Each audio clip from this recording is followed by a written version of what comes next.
రమణ మహర్షి సిద్ధిని పొందినవారు. అటువంటి మహాపురుషుడు వచ్చి ఎప్పుడో ఒక్కసారి నోరు విప్పి మాట్లాడుతుండేవారు.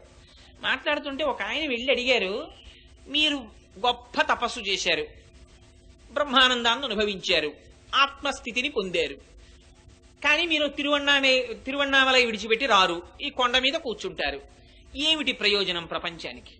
మీరు ఇలా ఉండడం వల్ల ప్రపంచానికి ఏమైనా ప్రయోజనం ఉందా అని అడిగారు. అడిగితే రమణులు అన్నారు, గురువు శరీరముతో ఉండడమే ప్రయోజనము అన్నారు. నిజంగా ఈ శరీరం అనేటటువంటి భావనలోకి మళ్ళీ ఒకసారి వచ్చి మౌనమైనటువంటి ఆత్మస్వరూపానికి భంగకరమైనటువంటి వాక్కుతో మాట్లాడడమే వాళ్ళు మనకి చేసేటటువంటి మహోపకారం. వాళ్ళ నోరి విప్పి చెప్పకపోతే మీకు అసలు భగవంతుని యొక్క తత్వం ఎలా అర్థం అవుతుంది? అందుకే ఋషులకి కూడా రుణపడిపోయి ఉంటాం మనం. జన్మతః ఋషులకి రుణం ఉంది. ఆ ఋషి రుణాన్ని తీర్చుకోమంటారు శాస్త్రంలో. అందుకని ఇవాళ అలా లోపల పడుకుండి ఉండడము ప్రయోజనమునకు పూర్ణత్వం కాదు. అందుకని నువ్వు లేచి బయటికి రా. అలా వస్తే తప్ప మనకి గురి తెలియదు. మనకి గురి తెలియాలంటే అనుభవించిన వాళ్ళు గురి చెప్పాలి. ఎందుకని వాడికి ఎలా పట్టుకోవాలో తెలియదు. ధనస్సు బాణం, ఆ మొట్టమొదట తాటిలోకి ఆ వింటినారిలోకి బాణాన్ని పెట్టి ఎక్కు పెట్టి లాగి ఓహో బాణాలు వేసేస్తున్నాడు. అది పక్షికి తప్ప అన్నింటికి తగులుతున్నాయి బాణాలు. అప్పుడు అంతకు ముందు గురి కలిగినటువంటి విలుకాడు వచ్చాడు. అలా కాదురా అబ్బాయి బాణం పట్టుకోవడం. నేను స్కూటర్ నేర్చుకోవడానికి విశాఖపట్నంలో ఉన్నప్పుడు ఒక ఆయన్ని స్కూటర్ నేర్పండి అని అడిగాను. అడిగితే ఆయన అన్నాడు, స్కూటర్ నేర్పుతాను కోటేశ్వరారా, ఆదివారం నాడు మా ఇంటికి రండి అన్నాడు. వెళ్తే ఆయన అన్నాడు, నేను స్కూటర్ నేర్పడం అంటే ఇంక నేను ఇవాళ ఎక్కేసి స్కూటర్ కిక్కు కొట్టేసి దాని మీద వెళ్ళిపోవడమే అనుకుంటూ వెళ్ళాను. ఆయన అన్నాడు, కోటేశ్వరారు నేను ఈ అరుగు మీద కూర్చుంటాను, మీరు స్కూటర్ స్టాండ్ తీయండి అన్నాడు. ఏమిట్రా స్కూటర్ స్టాండ్ తీయమంటాడు ఏమిట్రా, ఇంత పొడుగు మనిషి స్కూటర్ స్టాండ్ తీయడమే రాదా, ఇంత అన్యాయమా, కిక్కు కొట్టడం నేర్పాలి కానీ అనుకున్నాను. స్టాండ్ తీయడం నా వశం కాలేదు అసలు. అది కదిలిపోతోంది. సరే ఎలాగో అలా స్టాండ్ తీస్తే అసలు దాన్ని ఎలాగ బ్యాలెన్స్ చేస్తే నిలబడుతుందో నాకు ముందు తెలియలేదు. అలా ఆయన స్టాండ్ వేసేసేవాడు, నన్ను స్టాండ్ తీయమనేవాడు. అలా ఒక 10 మాటలు చేశాక ఓహో ఇది ఒడుపు స్టాండ్ తీయడానికి. అసలు స్టాండ్ తీయడం వస్తే కదా స్కూటర్ ఎక్కడం. అందుకని ఆ స్టాండ్ తీయడం ఎలాగో నేర్పాడు ముందు. అలా ఇన్ని బాణాలు వృధా అయిపోతుంటే విలుకాడు వస్తాడు. అలా కాదో అబ్బాయి, ఇలా పట్టుకో ధనస్సు, ఇదిగో బాణాన్ని ఇలా లాగు, లక్ష్యాన్ని ఇలా చూడు, ఇంకేం కనపడకూడదు, లక్ష్యం ఒక్కటే కనపడాలి. ఇప్పుడు విడిచిపెట్టు బాణాన్ని, తగిలిందా లేదా లక్ష్యానికి, ఇప్పుడు వాడు సంతోషపడిపోతాడు. ఈ గురి నేర్పేవాడు గురువు. ఈ గురి మనకి తెలియదు. తెలియక ఓహో తిరుగుతుంటాను రకరకాల మార్గాల్లో. ఇదే కాకాసురుడు అనేక చోట్ల తిరుగుతుంటాడు. హంస రుజు మార్గంలో వెడుతుంటుంది ఒకే మార్గంలో. ఈ గురిని నేర్పేవాడు గురువు. ఆ గురువు బయటికి రావాలి. బ్రహ్మానందం అనుభవిస్తూ ఆయన ఒక్కడుంటే పూర్ణత మిగిలిన వాళ్ళకి ఎక్కడి నుంచి వస్తుంది? అందుకని నువ్వు ఒక్కదానివి అనుభవించడం కాదు, బయటికి రా, వచ్చి మాతో కూడు, మాతో కలిసిన నాడు వ్రతమునకు సిద్ధి. అందుకని బయటికి రమ్మని పిలుస్తున్నారు.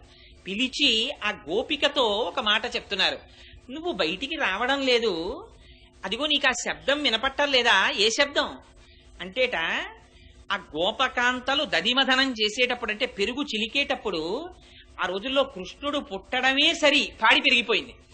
ఎందుకు పెరిగిపోయింది అంటే పోతన గారు చాలా చమత్కారంగా చెప్పారు భాగవతంలో. కంచుకములు తలకట్లును కాంచన భూషాంబరములు మెరయ్యగా గోపకు లేతించిరి మంచి పదార్థములు కొనుచు మాధవు చూడన్నారు. అప్పటికి పేరు పెట్టలేదే కృష్ణుడికి, అప్పుడే పుట్టాడు ఆయన. పుట్టగానే ముందు ఆడవాళ్ళందరూ పరిగెత్తారు కృష్ణుడిని చూడడానికి. అంతే కదండి సహజం. పక్కింట్లో పిల్లాడు పుట్టాడంటే నువ్వు వంట చేసుకొని నేను వెళ్ళి చూసొస్తాను మగాయన ఎడితే అసందర్భంగా ఉంటుంది. ఆడవాళ్లు లోపలికి వెళ్ళాలి ప్రసూతి గృహంలోకి, మగవాళ్లు లోపల భగవంతుడి పాదాలు పట్టుకుని ప్రార్థన చేసి ఆ వంశాంకురమునకు జన్మనిచ్చినటువంటి తల్లిదండ్రులు దీర్ఘాయుష్మంతులై వాళ్ళ కలలు సాఫల్యమును ఇయ్యగలిగినటువంటి కొడుకుగా వర్ధిల్లుగా కాని బయట నిలబడి ఈయన ప్రార్థన చేస్తాడు. అందుకని ఆడవాళ్లు ముందెళ్లారు. తర్వాత వెళ్లే మగవాళ్ళందరూ ఎలా వెళ్లారో తెలుసా అండి కృష్ణుడిని చూడడానికి? ఆడవాళ్లు వెళ్లేటప్పుడు సంబరం చాలా చిత్రంగా చెప్పారు పోతన గారు. ఏమి నోము ఫలము ఇంత ప్రొద్దక వార్త వింటిమ బలలార వీనులలరా, మన యశోద చిన్ని మగవానిక నెనట చూచి వత్తమమ్మ సుదతులారా, చక్కనివాడు చిక్కినాడు నలనివాడు అలరివాడు చల్లనివాడు దక్కినాడు, ఏ పూర్వ పుణ్యమో ఏ నోము ఫలమో అని. అబ్బో చూసొచ్చిన వాళ్ళు చెప్పుకోరండి, పిల్లాడు అచ్చు వాళ్ళ నాన్నగారి పోలికండి, తెల్లగా ఉన్నాడు. గోవిందబాబు గారు అమ్మాయి వచ్చి ఇక్కడ కూర్చుంది అనుకోండి గడప మీద, గోవిందబాబు గారి లాగే తెల్లగా ఎలా ఉందో చూడండి ఆ పాప అని చెప్పి చెప్పుకోం. అలా ఆ నల్లగా ఉన్నాడు, చల్లగా ఉన్నాడు, చక్కగా ఉన్నాడు ఆ పిల్లాడని చెప్పి చెప్పుకున్నట్టుగా వీళ్ళందరూ చెప్పుకుంటున్నారు. కానీ గోపాల బాలురు వచ్చేటప్పుడు అలా రాలేదుట. కంచుకములు తలకట్లును కాంచన భూషాంబరములు మెరయ్యగా గోపకు లేతించిరి మంచి పదార్థములు కొనుచు మాధవు చూడం. మాధవుణ్ణి చూడ్డానికి అన్నారు పోతన గారు. మాధవుడేమిటి, ఆయనకి ఎవరు పెట్టారు పేరు? మాధవుడని పెట్టారా పేరు? ఎవరు పెట్టలేదే, అప్పుడే పుట్టాడు. మాధవుడేమిటి? మాం అంటే లక్ష్మీదేవి. ఆ మాకి ధవుడు, ఆయన లక్ష్మీపతి. లక్ష్మీపతి పుడితే లక్ష్మి లేకుండా ఉంటుందా అక్కడ? అందుకని నిత్యానపాయని ఆయన ఎక్కడికెడితే ఆవిడ వెనకాల వచ్చేస్తుంది. అందుకని ఆవిడ కూడా ఆయన వెనకాతలే వచ్చేసింది. ఇది నిన్నటి రోజున యమునా నది రేవు గుర్తుగా కలిగిన వాడంటారు. శ్రీ మహావిష్ణువు వెడితే ఆయన వెంట వెళ్ళిపోయేవి కొన్ని ఉంటాయి. ఆయనతో పాటు విరజానది వస్తుంది. ఆయన రాముడిగా వస్తే గోదావరిగా వచ్చింది, ఆయన కృష్ణుడిగా వస్తే యమునా నదిగా వచ్చింది. అందుకని అదొక గుర్తు ఆయనకి. అందుకని యమునా నది సైకతములను గుర్తుగా కలిగిన వాడు అన్నారు నిన్నటి పాశురంలో. ఇవాల్టి పాశురంలో అమ్మవారు ఆయన్ని చూడండి ఎంత చిత్రమైన మాట అన్నారంటే, మంచి పదార్థములు కొనుచు మాధవు చూడన్. లక్ష్మీపతిని చూడటానికి ఎడుతున్నారు కాబట్టి మంచి పదార్థములు కొనుచు. ఆ ఐశ్వర్య కటాక్షం కూడా చేతుల్లో కనపడింది యజమానుల దగ్గర. ఇచ్చేటప్పుడు యజమాని దానం చెయ్యాలి, భార్య శుశ్రూష చెయ్యాలి. ఆ శుశ్రూష చేసేటప్పుడు ఇంటి యజమానురాలు కూతుర్ని దగ్గర పెట్టుకోవాలి. దానం చేసేటప్పుడు తండ్రి కొడుకుని దగ్గర పెట్టుకోవాలి. ఎందుకనంటే అసలు వంశమునకు కీర్తి ప్రతిష్ట అక్కడ ఉంటాయి. ఇంటికి ఎవరైనా మహాపురుషులు వచ్చారనేటప్పటికీ ఆ ఇంటి కోడలు గబగబా వచ్చి ఒక గ్లాసుడు పాలు తీసుకొచ్చి ఇచ్చి వారి పాదములకు నమస్కారం చేస్తే మహోత్తమమైనటువంటి సంస్కారము కలిగిన ఇల్లని వారు లోపల సంతోషిస్తారు. ఊరక రారు మహాత్ములు వా రథముల ఇండ్ల కడకు వచ్చుటలెల్లం కారణము మంగళములకు, నీరొచ్చుట శుభము మాకు నిజము మహాత్మా అంటాడు నందుడు. అసలు రావడమే పుణ్యం.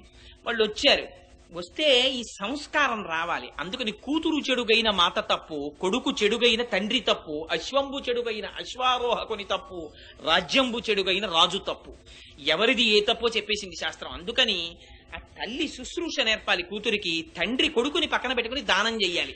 లేకపోతే నాన్నగారు ఏం దానాలు చేశారో మన నాకు తెలియదని మా నాన్నగారు ఏమైనా ఇస్తుంటారేమో అన్నది అలవాటు అయిపోతే వీడికి ఇవ్వడం అన్నది చేత కాదు. అది చేత కాకపోతే వంశము యొక్క కీర్తి ప్రతిష్టలు పెరగడం, మహాపురుషులు జన్మించడం జరగదు. ఎందుచేతన అంటే ఆ వంశంలో జరగట్లేదు కాబట్టి పుణ్యకార్యం. అందుకని మంచి పదార్థములు కొనుచు మాధవు చూడన్. గోపాల బాలురు పట్టుకెళ్ళారట పదార్థాలు. పట్టుకుని ఆ గోపకులందరూ నందుణ్ణి చూడ్డానికి వెళ్ళారట. అందుకని ఆయన వెనకాతలే లక్ష్మీదేవి వస్తుంది. వచ్చినప్పుడు మరి అక్కడ ఆవులు కూడా వాళ్ళకి ఐశ్వర్యం ఏమిటి? పాడి పంట. అందుకని కృష్ణుడు పుట్టగానే క్రేళ్లురికె మసలిలేగలు మల్లడిగుని రంకెలిడియ మదవృషభంబుల్ పెళ్ళున ముదుగుల పొదుగుల చల్లించన్ పాలు బాలు సంభవ వేళన్. సేరు పాలిచ్చే ఆవు 10 సేర్ల పాలిచ్చేయడం మొదలెట్టింది. ఎందుకని పుట్టినవాడు లక్ష్మీనాథుడు పుట్టాడు. లక్ష్మి ఐశ్వర్యంలోంచే రావాలి. ఎవరేది నమ్ముకుంటే దాంట్లోంచి వస్తుంది. సిరిదా వచ్చిన వచ్చును సలలితముగా నారికేళ సలిలము భంగిన్ సిరిదా పోయిన పోవును కరిమంగిన వెలగ పండు కరణిని సుమతి. అందుకని ఆ పాల రూపంలోనే వచ్చింది ఆవిడ. ఆ పాడి పంట వృద్ధి చెందాయి. అంతకు ముందు వాళ్ళు అంతంత చెయ్యవలసిన అవసరం లేకపోయింది. ఇప్పుడు ఆ కుండలలో పెరుగులోట కవ్వాల్ని గట్టిగా దింపుతున్నారట. దింపి పాపం వాళ్ళకి అది చాలా పవిత్ర కర్మ. అందుకని స్నానం చేసి పట్టుబట్టలు కట్టుకుని ఆ కొంగులు దోపుకుని జుట్లు ముడివేసుకుని వాటిలో పువ్వులు పెట్టుకుని వడ్డాణాలు పెట్టుకుని చేతి నిండా గాజులు వేసుకుని ఆ కవ్వాలకి తాళ్లు కట్టి ఆ దధిమదనం చేస్తుంటే పాటలు పాడుకుంటుంటే అందులో వాళ్ళందరికీ ఓ అలవాటు. కృష్ణుడు పుట్టిన తర్వాత వాళ్ళు ఎప్పుడు పాడుకున్నా వాళ్ళు ఎప్పుడు కృష్ణుడి మీద పాటలు పాడుకుంటుంటారు. అందుకని ఈ పాటల ధ్వని, గాజుల ధ్వని, ఆ తోడి వీళ్ళ యొక్క ఆ మెడలో వేసుకున్నటువంటి ఆభరణముల యొక్క ధ్వని కలిసి 3 ధ్వనులు పవిత్రమై ఆకాశమంతటా వ్యాపిస్తున్నాయిట. ఇంట్లో పనులు చేసుకునేటప్పుడు భగవన్నామ సంకీర్తన చేస్తూ చేసేటటువంటి వారి ఇంటిలోకి అంత తొందరగా దుష్టగ్రహాలు ప్రవేశించవు. ఇది తెలిసో తెలియకో నోటి వెంట నామం జరిగిపోతుంటుంది. సమయం వృధా కాకుండా వెళ్ళిపోతూ ఉంటుంది. భాగవతం నేర్పుతుంది మన జీవితాన్ని. అమ్మవారు పాశురాన్ని అడ్డు పెట్టి మళ్ళీ జ్ఞాపకం చేస్తోంది మనం ఎలా బ్రతకాలం. అందుకని ఆ దధిమథనం చేస్తున్నారట. ఆ దధిమథనం చేస్తుంటే సుప్రభాతం చెప్పినా వెంకటేశ్వర స్వామి వారికి పొద్దున్నే ఇదే గుర్తు చేస్తాం. ఆయనకి ఇది గుర్తొస్తే ఆయన కూడా ఉలిక్కిపడి వింటాడు ఒకసారి. ఎందుకంటే అవతారమే కదా. ఆయనకి చెప్తూ ఆయన గురించి ఒక మాట చెప్తారు. యోషా గణేనవ రథగ్ని విమధ్యమాని ఘోషాలయేషు దిమంథన తీవ్ర ఘోషాః రోషాత్ కెలిం విదతతే కకుభశ్చ కుంభాః శ్రీ వెంకటాచలపతే తవ సుప్రభాతం అంటారు. స్వామి ఆ కుండలలో కవ్వాలు దింపి ఆ గోపకాంతలు చల్ల చేస్తుంటే పెద్ద పెద్ద కుండలు అంతంత పెరుగు, ఆ లోపల కవ్వాలు తిరగలేక తిరుగుతుంటే కవ్వాలకి కుండలకి దెబ్బలాటొచ్చి అరుచుకుంటున్నాయా అన్నంత ధనుస్తోంది. స్వామి లేచిరా, నువ్వోసారి నందవ్రజంలో పుట్టి అంత ఐశ్వర్యం వాళ్ళకి ఇచ్చావే అనగానేట ఒక్కసారి ఆ గోపకాంతలు, ఆ గోపాల బాలురు తను తిరగడం, తన సౌలభ్యం గుర్తొచ్చి గోవిందనామం కదా గభాలన లేస్తాట స్వామి. అంటే ఆయన ఇప్పుడు నిద్రపోతాడనే మన ఆర్తి. అలా భగవంతుడు దర్శనమిస్తాట. అందుకని సుప్రభాతంలో కూడా అదే వాడారు. అంత చిత్రంగా ఇక్కడ అమ్మవారు అంటుంది, అదిగో ధ్వని నీకు వినబడడం లేదా అంటుంది. ఇది బాహ్యమునందు ధ్వని కాదు, దీని ఆంతరమున రహస్యం వేరు. మొట్టమొదట విడిపోయినది కొప్పు. కొప్పు విడిపోయి సుగంధం వస్తోంది. ఎందుకని కొప్పులో పువ్వులు ఉన్నాయి కనుక. జుత్తు మోహానికి గుర్తు. అపారమైనటువంటి శారీరక తాదాత్మ్యతకి, సౌందర్య ఆకర్షణకి తలనీలాలు గుర్తు. వాడు చొక్కాకి గుండీలన్నా పెట్టుకోడు కానీ తలకాయ మాత్రం దూవుకుంటాడు. ఈ శరీరం ముడతలు పడిపోయినా బాధ లేదు కానీ దీనికి రంగు మాత్రం వేసేసుకుంటాడు. చొక్కా ఉతుక్కోవడం అన్నా మరిచిపోతాడు కానీ ఇది వెలిసిపోతే మాత్రం ఎంత బెంగ పెట్టుకుంటాడో. అంటే నేను ఎవరిని ఉద్దేశించి అనడం లేదు చూసుకోండి. అందుకని ఈ జుత్తు తెల్లబడుతుంటుంది. భగవానుడు జ్ఞాపకం చెయ్యాలంటే పాపం ఆయన కూడా కొన్ని సిగ్నల్స్ పెట్టుకున్నాడు. వీడికి అన్నింటికన్నా మమకారం ఈ జుత్తు మీద కదురా, ఫోన్లే పాపం దీన్ని తెలుపు చేసేద్దాం, తెలుపులోంచి కదా అన్నీ వచ్చాయి, తెలుపులోకి అన్నీ వెళ్ళిపోవాలి కదా మళ్ళీని. అబ్బాయి ఎందులోంచి వచ్చావో అందులోకి మళ్ళీ వెళ్ళిపోయే టైం వచ్చేస్తోందిరా, ఎందుకు వచ్చావో మర్చిపోయావురా అని గుర్తు చేసుకుంటాడేమో దువ్వుకునేటప్పుడు అని ఆయన తెలుపు చేస్తే వీడు అమాయకుడా ఇటు తలుపు చేసుకుంటాడు కదా. అందుచేత చిత్రం ఏమిటంటే అక్కడ ఆ జుత్తు వ్యామోహానికి గుర్తు. లేకపోతే తిరుమల పెడితే తలనీలాలకి ఎందుకండి? ఇన్ని కోట్ల బ్రహ్మాండాల్ని సృష్టించినటువంటి వాడికి దిక్కుమాలిన వెంట్రుకలు తక్కువ వచ్చాయి ఆయనకి. మనం వెంట్రుకలు ఇచ్చి చాలా బాధపడిపోవడం అంటే, మహానుభావులు మీలాంటి వారు కాదనుకోండి, ఇదేంటి ఎందుకు వచ్చిందిరా అని చెప్పేసి ఓహో తల తడుముకుంటూ ఉండడం. ఎందుకు ఆయనకి ఆ వెంట్రుకలు? ఆయన ఆ వెంట్రుకలన్నీ తీసుకుని ఆయనకి ఎందుకు వచ్చింది? ఆ ఘంటసాల గారు ఒక అద్భుతమైన పాట కూడా పాడారు. ఆ చిడిముడి చేనంది సిగపాయ చేనంది చిడిముడి చేసేవా నవ్యచిద్విలాస అని. ఏమిటయా నీకు ఈ ఆనందం? మా సిగపాయ చేత్తో పట్టుకుని ఓ చిరునవ్వు నవ్వుతూ ఏమిటయా వెంకటాచలపతి అల్లరి అని స్తోత్రం చేశారు ఆయన మీద. అంటే ఆయన కోరుకునేది ఇతరం కాదు, ఆయన అడిగేది ఒరే మోహం సంసారమునందు కదా పెట్టుకున్నావు, దానికి గుర్తుగా ఈ తలనీలాలు నల్లగా వ్యామోహానికి గుర్తు కదా, ఇవి పరమాత్మ పాదముల యందు సమర్పించడం, స్వామి నీ పాదముల యందు వ్యామోహమును పొంది ఉన్నానని చెప్పడం తప్ప ఇలా తీసేసిన దగ్గర నుంచి బెంగెట్టుకుని పైకొచ్చి. నేను చూశాను కొంతమందిని దెబ్బలాడుకునే వాళ్ళు ఉన్నారు ఇందులో. ఏంటి ఆయనకి ఒంట్లో బాగులేనప్పుడు ఆవిడికి ఒంట్లో బాగులేనప్పుడు స్వతంత్రంగా మొక్కేస్తుంటారు. మా ఆయన్ని తీసుకొచ్చి తలనీలా ఇప్పించేస్తారు. ఆ తర్వాత సరే ఏదో తప్పక ఆయన వెళ్ళి ఇచ్చేసి తీరిందని మొక్కు అంటుంటారు. తీరిందని మొక్కు అంటే ఆయన బాధ పాపం ఆయనది. అందుకని పరమాత్మకి కావలసింది అడిగారు. దిక్కుమాల వెంట్రుకలు ఎందుకు ఆయనకి? ఆయన ఏం చేసుకుంటాడు? ఇన్ని సృష్టించిన వాడు వెంట్రుకలు ఆయన సృష్టించుకోలేడేంటి? కానీ ఆయనకి కావలసింది ఒరే ఒక్కసారి నీవాడనని అనరా. సకృదేవ ప్రపన్నాయ తవాస్మీతి చయాచతే అభయం సర్వభూతేభ్యో తదామ్యేతమమ. నేను నీవాడని అనరా, బుద్ధి ఇచ్చాను కదరా, అంటే చాలరా నేను రక్షిస్తాను రా అంటాడు. అలా ఎలా అంటాను స్వామి అని మనం అంటాం. పోన్లేరా అలా అనకపోతే ఇలా తలంచి ఒక్కసారి తలనీలాలు తీసి స్వామి నీ యందు నాకు వ్యామోహమును గభాలను వచ్చి పట్టుకుంటాను రా, కాకలించుకుంటాను రా అంటాడు ఆయన. స్వామి నువ్వు కౌగిలించుకుంటానంటే మాత్రం ఇవి కొంచెం కష్టం స్వామి అని ఇవి ఇవ్వడానికి మనం ఎంతో బాధపడిపోతాం. మనం చిత్రం ఏమిటో తెలుసా అండి, ఆఖరికి పృథివిలోకి, రక్తం జలంలోకి, ఎముకలు భూమిలోకి అన్నీ వెళ్ళిపోతాయి, ఆకాశం ఆకాశంలోకి, అగ్నిలోకి ఇన్ని వెళ్ళిపోతాయి. కానీ వెంట్రుకలు చెట్ల మొదళ్ళకెళ్ళి అంటుకుని ఉండిపోతాయి. ఈ మాత్రం దానికి ఎంత గొప్ప అవకాశాన్ని వదిలేసుకుంటున్నాడో చూడండి. అందుకని ఈ వ్యామోహాన్ని దీని మీద పెట్టుకోకురా, ఈ వ్యామోహాన్ని సంసారం మీద పెట్టకరా. ఇది ఎంతసేపు ఉంటుంది? ఆయన ఉన్నంతసేపు ఇది ఉంటుంది, ఇది ఉన్నంతసేపు సంసారం ఉంటుంది.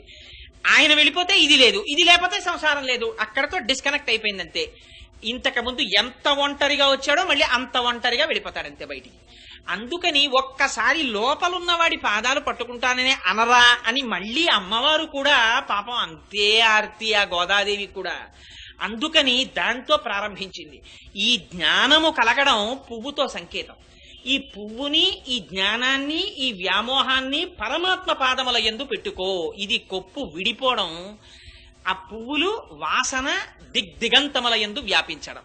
వ్యాపించి దధిమధనము చెయ్యడం అంటే మీకు ఎన్నో మార్లు చెప్పి ఉన్నాను. భగవంతుని యొక్క రూపగుణ విభూతులను సంతతము లోపల బుద్ధి అనేటటువంటి కర్వంతో, భక్తి అనేటటువంటి త్రాటితో మథనము చెయ్యడమే దానిలోంచి ఆవిర్భవించేటటువంటి శుద్ధమైనటువంటి భక్తి. భగవంతుణ్ణి విడిచిపెట్టి ఉండలేని శుద్ధ సత్త స్వరూప జ్ఞానమే వెన్న అని. అందుకని అదే కవ్వం పెట్టి చిలికి ఇక్కడ వెన్నని పొందడం. అలా పొందడంలోట హస్తాభరణముల యొక్క ధ్వని వినపడుతోందిట. ఇది మళ్ళీ తిరుప్పావై చివరి పాశురాల్లోకి వెళ్ళినప్పుడు అడుగుతుంది ఆవిడ, మాకు గాజులు కావాలి అని హస్తాభరణాలను అడుగుతుంది. ఈ అడగడంలో ఒక రహస్యం ఉంది. చేతులకి గాజులు వేస్తారు. ఈ గాజులు మగవాళ్ళకి వేయరు, ఆడవాళ్ళకి వేస్తారు. మళ్ళీ ఇదంతా పక్షపాతం, మగాళ్ళు గాజులు వేసుకోరు, ఆడవాళ్ళని గాజులు వేసుకోమంటారు. దానికోసం కాదు, పెద్దలు ఏదైనా పెడితే దానికి ఒక గొప్ప నియమం పెట్టారు. గాజు ఎందుకు వేస్తారంటే, భార్య భర్త పెళ్లిపీటల మీద కూర్చున్నప్పుడు కూడా వారి పక్కన కూర్చోడానికి వీల్లేదు, మధ్యలో తెరడ్డు పెడతారు. భగవానుణ్ణి పొందడానికి మధ్యలో అజ్ఞానమనేటటువంటి తెర అడ్డుగా నించుంటుంది. కన్న తండ్రి గురువయి ఎవరిని పొందాలో వారిని పొందమని సూచిస్తాడు. అది అంగీకరిస్తే తెర లేచిపోతుంది. అయితే ఆ చెయ్యి పట్టుకుంటాడు, మొట్టమొదట పాణిగ్రహణం చేస్తాడు. పాణిగ్రహం అంటే అరచేతిని అరచేతితో పూర్తిగా రాసి పట్టుకుంటారు. పట్టుకుంటే దాన్ని పాణిగ్రహణం అంటారు. ఆ పాణిగ్రహణం చేస్తే పరమేశ్వరుని యొక్క చెయ్యి పట్టినట్టు. అందుకని యోమే భర్త సమే గురువు, భర్త ప్రత్యక్ష దైవం. ఆ భగవంతుని చేత చేపట్టబడినటువంటి చెయ్యి అనడానికి మంగళ సూచనగా చేతికి గాజులు వేస్తారు. ఈ గాజుల యొక్క ధ్వని భగవంతుని చేత చేపట్టబడినటువంటి చెయ్యి అన్నదానికి గుర్తు. అందుకని గాజుల యొక్క చేతి ధ్వని వినపడుతోంది అంటే భగవంతుని యొక్క పాణిగ్రహణం, భగవంతుడి యొక్క చేతిని అందిబుచ్చుకున్నటువంటి ఆ ప్రయోజనాన్ని పొందినటువంటి తాదాత్మ్యతని అనుభవించడం, అది గాజుల ధ్వని. ఈ మంగళసూత్రాల యొక్క ధ్వని అంటే, ఈ మంగళసూత్రాల్లో మళ్ళీ కాసు పిరప్పు కదమ్మా అని రెండుంటాయి. ఈ కాసు పిరప్పు అనేటటువంటి మంగళసూత్రములకు పెట్టబడినటువంటి ఆభరణములు, ఆ పెట్టబడినటువంటి ఆ రెండు ఏమంటామంటే ఆ బిళ్ళల లాంటివి, అవి కలిసి చేసేటటువంటి ధ్వని, ఆ ఆభరణముల సవ్వడి ఒక చిత్రమైంది. ఆ మంగళసూత్రం అన్న మాట ఒక్క ఆర్ష సాంప్రదాయానికే చెల్లింది. ఈ మంగళసూత్రం గురించి ప్రస్తావన లేనటువంటి సంప్రదాయం లేదు. అద్వైతంలో చెప్పిన మంగళసూత్రం గురించి ఒక చోట వ్యాఖ్యానంలో చదివాను నేను.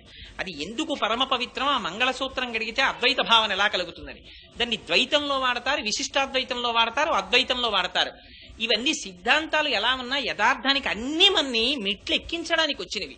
అది గుర్తు పెట్టుకోకపోతే మాత్రం నిష్కారణంగా ఇబ్బంది పడతాం. ఇవి అన్నీ మన్ని ఒక్కొక్క మెట్టు ఎక్కించేవిగా తీసుకోవాలి. తీసుకుని మెట్లు ఎక్కాలి తప్ప దేని పట్ల నిరాదరణ మాత్రం పనికిరాదు. అందుచేత ఆ ధ్వని రావడం అంటే, మంగళసూత్రం అంటే దానికి ఇంకొక పేరు పెట్టాల. మంగళం అంటే ఏమిటి? మంగళం అంటే అత్యంత శుభం. ఏమిటి అత్యంత శుభం? ఆయన ఉండడమే శుభం. ఇంకంతకన్నా స్త్రీకి వేరొక శుభం లేదు. ఎన్ని ఉండనివ్వండి, ఇంత ఐశ్వర్యం ఉండనివ్వండి. సీతమ్మ చెప్పేసింది. అరణ్యవాసానికి వెళ్ళేటప్పుడు రాముడు అన్నాడు, నువ్వెందుకు నాతోటి, నేను వెడతానన్నాను కానీ నిన్ను తీసుకెడతానని ప్రమాణం చేయలేదు మా నాన్నగారితోటి, నువ్వెందుకు అరణ్యవాసానికి, నువ్వు రావద్దన్నాడు. ఇక్కడ ఉంటే సుఖంగా ఉంటావు, ఆ అరణ్యవాసానికి వస్తే చాలా కష్టాలున్నాయి, రావద్దంటే అమ్మవారంది అద్భుతమైన మాట ఒకటి చెప్పింది. నా తంత్రి వజ్జతే వీణ, నా చక్రం వర్తతే రథ, నా పతి సుఖమే దేత యస్యాదపి శతాత్మజ అంది. నా తంత్రి వజ్జతే వీణ, వీణగా గోరు పెట్టి కొడుతుంటే పెనగి పెనగి మోగుతుంది, కానీ వీణతీగ మోగుతోంది అనరు, వీణ మోగుతోందంటారు. నా తంత్రి వాద్యతే వీణ, నా చక్రం వర్తతే రథ.